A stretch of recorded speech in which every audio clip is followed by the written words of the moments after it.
Elle s'appelle Laurie Ben Denoun, tout le monde la connaît, a fortiori si vous habitez à Tel Aviv, si vous aimez les spectacles et la culture, elle est incontournable. C'est parti. Ils ont relevé le défi de l'Alia. Alia Story, c'est vous. Laurie, bonjour. Bonjour Cathy. Comment ça va ? Très bien. Bon, alors je suis très contente de t'accueillir. C'est la première fois que tu viens vraiment devant les caméras de chez Qualita. En général, tu es derrière. C'est ça. En général, j'amène des guests. T'amènes des gens, exactement. Alors, 9 ans d'Alia, c'est une tranche de vie déjà. Alors 9 ans, c'est un cycle, comme on dit. 9 ans, ça passe tellement vite, en fait, on se rend pas compte. On arrive, on pose ses valises, on rencontre des gens, on commence à bosser, à parler hébreu. Et puis tout d'un coup, on est dans sa 10e année d'Alia, avec plein de belles choses qui se passent. C'est ça. Alors, on entend un petit accent quand tu parles des choses de la vie. Alors, je fais tout pour l'oublier. De temps en temps, mais nous, on aime bien les Marseillais. Donc, apparemment, tu viens de Marseille, tu as grandi là-bas. Et un beau jour, tu as décidé, à force de trop t'ennuyer, de quitter cette belle ville pour venir t'installer ici, à Tel Aviv. Alors, tu aurais pu aller n'importe où, à New York, en Espagne, en Italie. Non, tu as choisi Tel Aviv. Pourquoi ? J'ai choisi Tel Aviv parce qu'évidemment, je venais tout le temps en vacances en Israël. J'ai fait Taglit, j'ai fait un programme Massa, donc je connaissais bien quand même le pays. Et je me suis rendu compte qu'à Tel Aviv, les gens étaient particulièrement heureux. Et figure-toi, Cathy, que le bonheur, c'est contagieux. Bon, c'est une des raisons, mais pour de vrai, Tel Aviv, c'est une ville qui bouge, qui s'arrête jamais, où il y a plein d'opportunités. Et les gens sont très accessibles. Et en fait, moi, j'avais absolument envie de bosser dans la culture, bosser dans les spectacles, de bosser dans tout ce que je fais maintenant. Et je me suis rendu compte que c'était le bon endroit. Voilà. Alors, on ne l'a pas dit, mais on va quand même te présenter un petit peu pour ceux qui ne te connaissent pas. Tu es attachée de presse, chroniqueuse de mode. Tu es chargée de production sur des tournages français qui se déroulent en Israël. C'est ça. Tu fais plein... Bon, dès qu'on peut avoir besoin de toi, tu es là.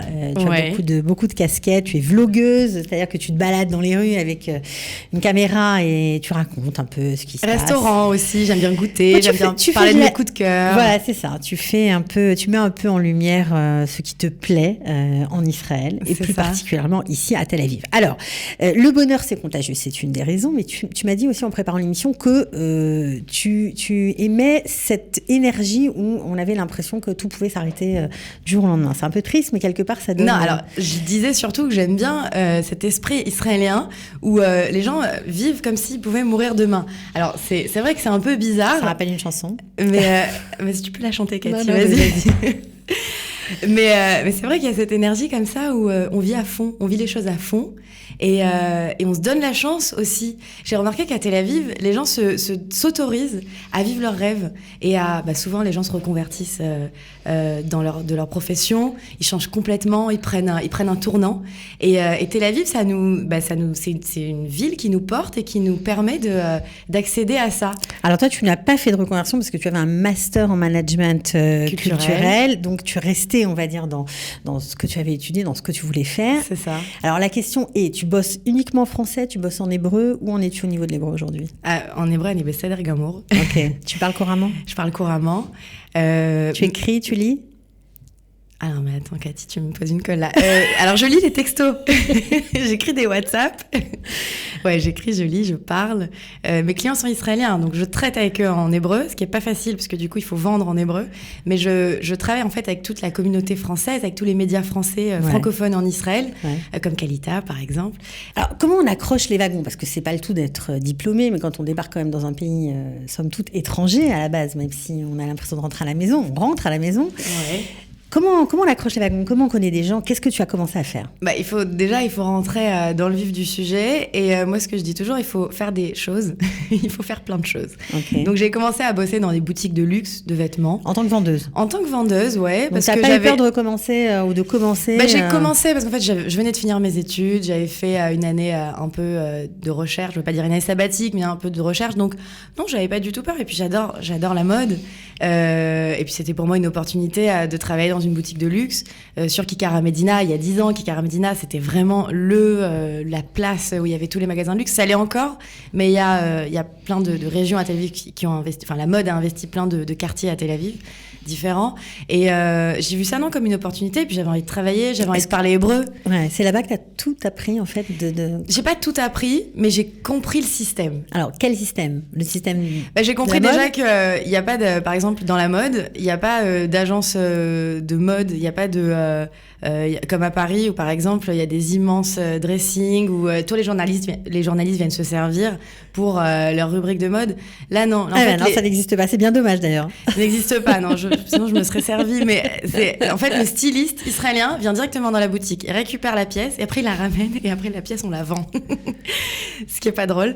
Mais ça se passe comme ça en Israël. C'est un petit pays, donc c'est un petit système. Et j'ai compris comment ça marchait, surtout au niveau public relations, c'est-à-dire au niveau des items de mode, des célébrités, de tous les vêtements qu'on prête, qu'on offre, de la visibilité. J'ai compris le système, quoi. Ouais, y a pas d'autre. T'as appris ça comme ça. J'ai appris ça sur le tas. J'ai rencontré plein de monde. Et puis les Israéliens sont très très accessible.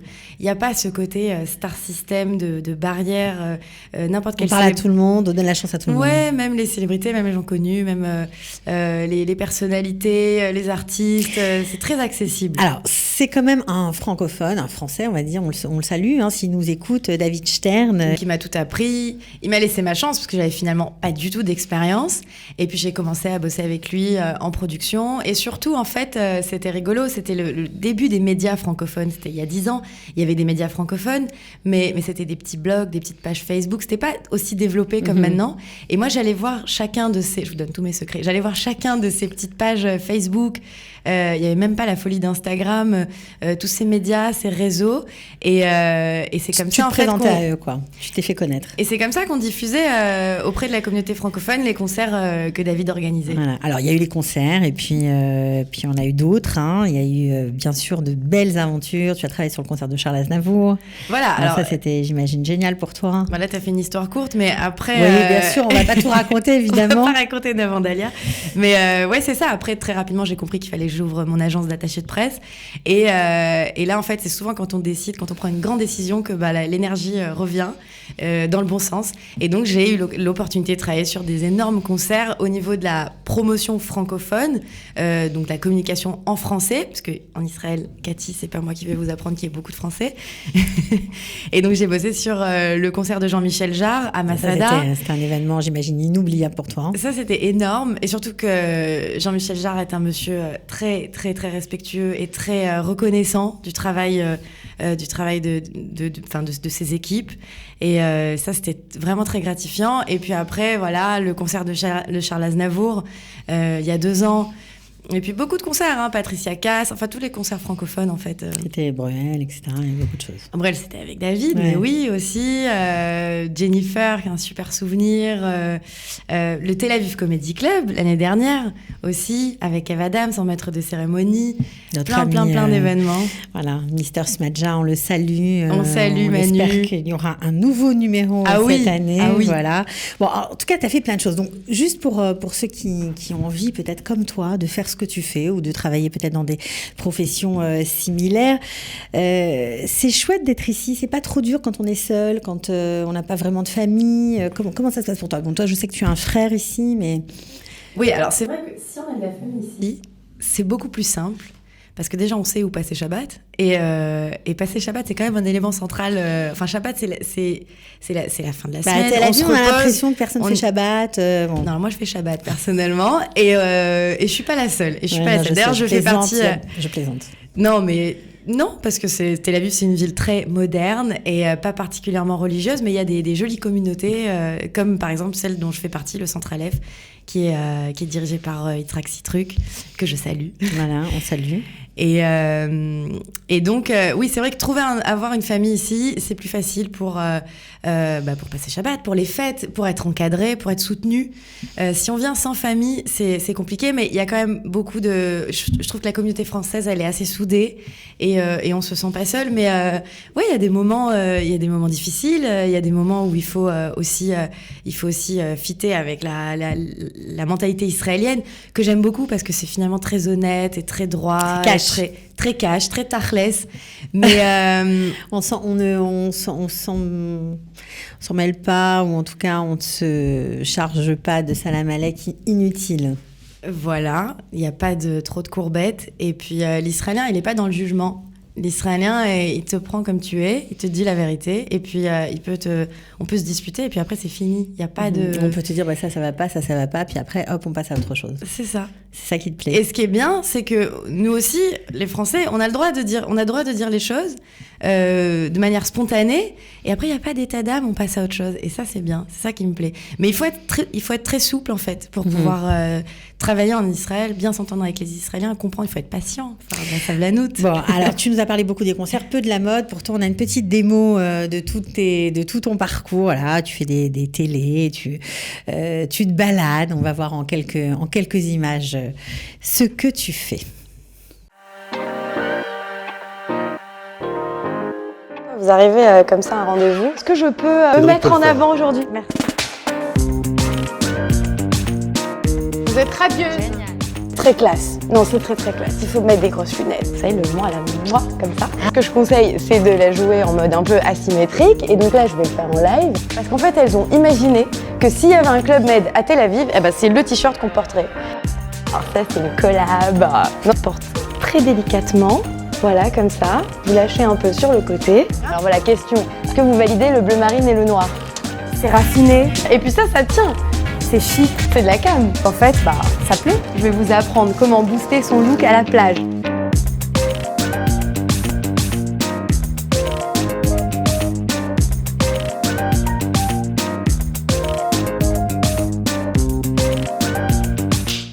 Voilà, alors c'est quoi ce que tu préfères faire? Ce qu'on vient de voir, les concerts, quoi? Moi, je m'éclate. Moi, avec toutes mes casquettes, je suis très heureuse. Il faut au moins ça pour s'en sortir ici?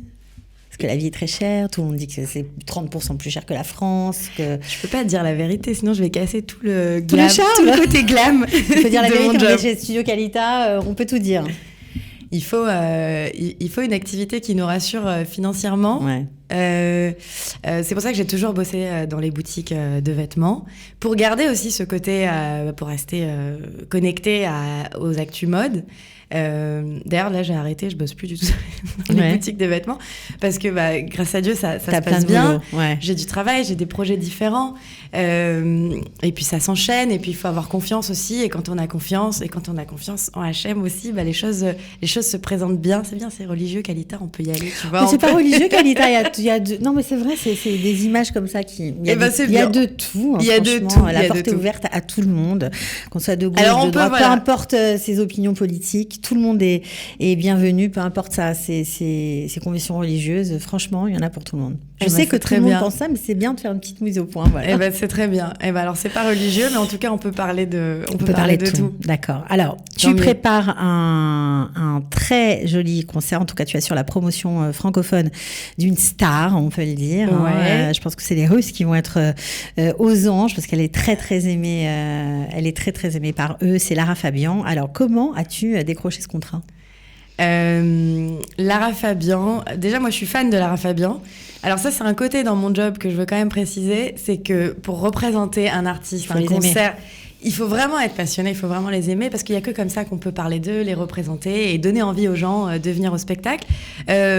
Écoute, comment j'ai eu ce contrat en restant très simple? Je travaille avec beaucoup de producteurs israéliens qui ramènent des artistes français, beaucoup de producteurs français aussi. Et puis, mon nom, il circule, en fait. Donc, de bouche à oreille, on arrive à toi. Voilà, c'est 9 ans d'Alia, quand même. Donc, il y a du boulot, tu vois, de réseautage, de networking. Et puis, finalement, j'ai été recommandée à Yoav, qui est producteur. Qu'on salue, voilà. On salue. Sait très bien que c'est le producteur d'Enrico Macias, notamment. C'est ça. Et puis, un jour, il a entendu Laurie Bendenou, notamment par les médias avec qui je travaille aussi, I24, et puis mon nom a circulé, et puis c'est le premier projet sur lequel on travaille ensemble, et il est très ouvert à mes propositions, à tout ce que je propose en termes de diffusion, donc c'est génial, ouais. Bon, il y aura on peut peut-être passer un petit bout de Lara Fabian. Sinon, je vous chante une chanson. Tu peux chanter, vas-y. Non.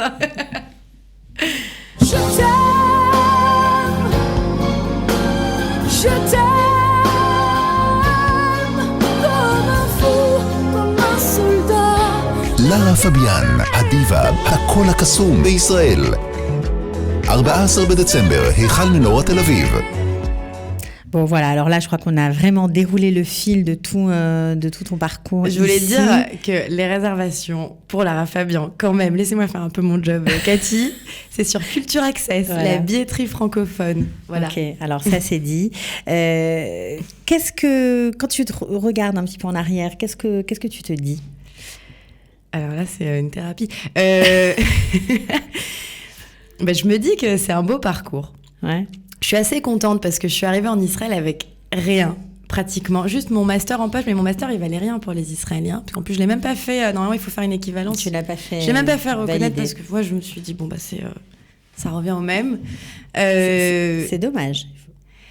Ouais, ça change rien. Non, ça change rien. Mais en plus, en entrepreneur, ça change rien du tout. Ça change pas grand-chose. Mais j'encourage les personnes qui ont des diplômes à le faire valider en Israël. Ça peut changer quelque chose sur le plus tard, côté cadre. C'est surtout pour entrer dans les administrations, pour entrer dans un ministère, à la mairie, dans les administrations. La vie est pleine de surprises. Faites-le. Je suis assez contente de mon parcours. Je suis très riche aussi de toutes les personnes que j'ai rencontrées. Je trouve que, comme je l'ai dit tout à l'heure, la communauté française est très soudée. Et c'est comme une grande famille. Et c'est vraiment très agréable de travailler tous ensemble et de s'entraider et de s'envoyer des clients. Bien sûr. Alors, tu as beaucoup parlé aussi des Israéliens producteurs, mais il y a aussi les Israéliens que tu soutiens et qui sont créateurs de mode, stylistes. Les créateurs de mode, voilà. Absolument. Alors, est-ce que c'est sympa de les représenter? Est-ce que tu te sens, je sais pas, un peu leur ambassadrice? J'ai ce côté brand ambassador que je suis un peu le messager. Je me sens un peu messager de toute cette folie de Tel Aviv, de tout ce côté culturel et aussi la mode. La mode et la culture, de toute façon, ça va ensemble. Et je trouve que déjà les créateurs israéliens dans la mode sont très reconnus à l'étranger, commencent à être bien reconnus à l'étranger et ils méritent parce qu'en fait c'est pratiquement toujours de l'autoproduction. Ils s'autofinancent et ils travaillent dans leur petit studio à Yafo avec c'est des productions 100% israéliennes et je les soutiens et je pense qu'ils méritent à être connus en France et dès que j'ai l'opportunité de les proposer à des artistes français ou à des magazines français, ouais, je le fais. Bon, on en cite quelques-uns que tu aimes bien, on va dire ça comme ça. Holy Land, Tress, Galabia et Rinati, laquelle pour les foulards, voilà. Je crois qu'on a fait un petit tour, en tout cas, on te souhaite de continuer. Tu reviens nous voir quand tu veux. Je reviens pour tous les prochains concerts. Voilà, puis la prochaine fois, tu nous parleras peut-être d'autres villes d'Israël, je sais pas, ou ce sera toujours que Tel Aviv. Non, Jérusalem, Eilat, il y a plein de projets. Je compte pas m'arrêter là. Ok, super. Merci beaucoup. Merci, à bientôt, Cathy. Laurie. Ciao. Ils ont relevé le défi de l'Alia. Alia Story, c'est vous, c'est nous.